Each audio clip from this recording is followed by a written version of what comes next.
Hi, welcome to another video of You Can Just Stand. My name is Carlos Perez, and today what I'm going to be talking about is if you're interested in cancer biology or in bioinformatics, how are you able to merge those two?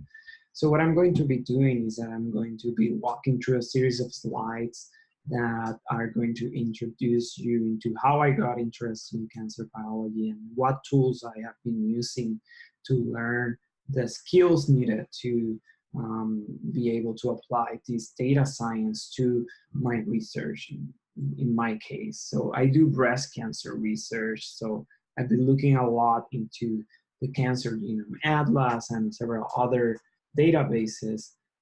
But I'm sure there's a lot of other applications for other fields as well. So again, this is not limited to the fact that you are or are not interested in cancer biology. So again, I'm Carlos, I'm at the University of Minnesota, and I'm with the You Can Do STEM research group. So the first thing I want to emphasize that it's never too late to get a grasp of what is bioinformatics and how does bioinformatics apply to your particular field. So even if you're in an undergraduate phase, a graduate phase, or even later on in your career, you figure out that you need to gain some of these skills, it is never too late to gain any of these skills. There are a lot of resources, and that's one of the things I'm going to be discussing here. So again, I'm going to have my contact information in these Google slides. You can find them in the description below. I'm at the University of Minnesota, and you can look at my profile there. And I also included my email as well. So feel free to email me if you have any questions.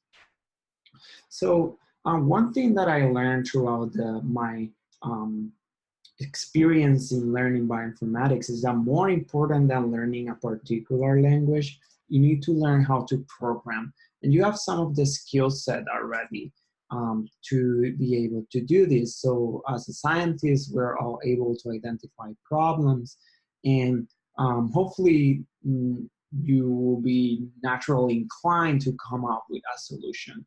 So that's the thing about bioinformatics. It's not about learning a particular language such as R programming, Python, and other things, more learning about how to solve a problem with programming.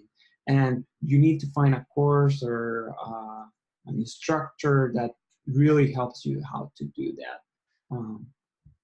So why is it important to learn bioinformatics right now? And again, I'm in the context of cancer biology. So there's this term called precision medicine that was established by President Obama, and he basically talked about this personalized or / precision medicine and what we can do with that and the potential to apply that to the general public. So I think bioinformaticians have a very important role into the precision medicine, into bringing drugs or bringing a better understanding into genetic factors and how they affect a certain disease process. So I think that's why it is important to know and have a solid background in bioinformatics. So bioinformatics is a combination of a lot of fields. I feel I lie in the statistics, biology, biochemistry niche as represented here, but there is computer science, chemistry, mathematics, engineering that are also involved in bioinformatics. I mean, I think it's your job, if you're interested in learning bioinformatics skills, it is your job to identify which of these fields you're more inclined to, because I think that bioinformatics is such a big field that you just need to focus in certain areas. So it is your job as a person interested in bioinformatics to identify which of those areas you're interested in. And there's a lot of resources to learn computer bio, and here I included 3 of them that I really like and really used during my PhD. So I've been able to gain some of these skills during the PhD graduate phase of the ND PhD program. So the first one is edX. So edX has a lot of MicroMasters, a lot of courses as well. Most of them are free. You can pay if you want an official certificate, but most of them are related to bioinformatics and are coming from top-notch institutions such as Harvard, Princeton, Yale, and other institutions that have a really good faculty of bioinformaticians. Then there's Coursera. So I did start with Coursera. Coursera have a lot of courses as well. It also have a data specialization um, certificate that you can obtain if you pay some amount of money. Usually you have to pay between $400 and $600. Now, if you're just interested in learning the skills, I do not think it's necessary for you to earn the certification, but if you really want it and you have the money, then you can pay for that. And I included the link of the data science specialization.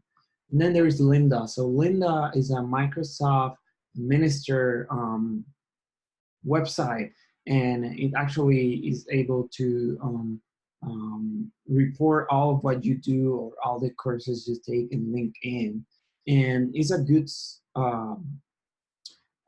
good tool for expanding your knowledge. So I will say that you could start with Coursera, with edX first, and then use Lynda to develop a little bit more of your understanding in bioinformatics. So hopefully these websites will help you to better understand bioinformatics. If you know nothing about programming, they have courses designed for you. If you know some of programming, there are courses designed for you as well. And if you're an expert in programming, then you can just jump ahead and start. I didn't have a lot of experience with programming, and I was able to understand a lot of the courses I took early on. So I want to finish just with the websites, and those websites will be available for you in the Google Slides. So if you have any questions, do not hesitate to contact me, and my email is going to be in the description as well. So yeah, hopefully this video was helpful for you. Thank you.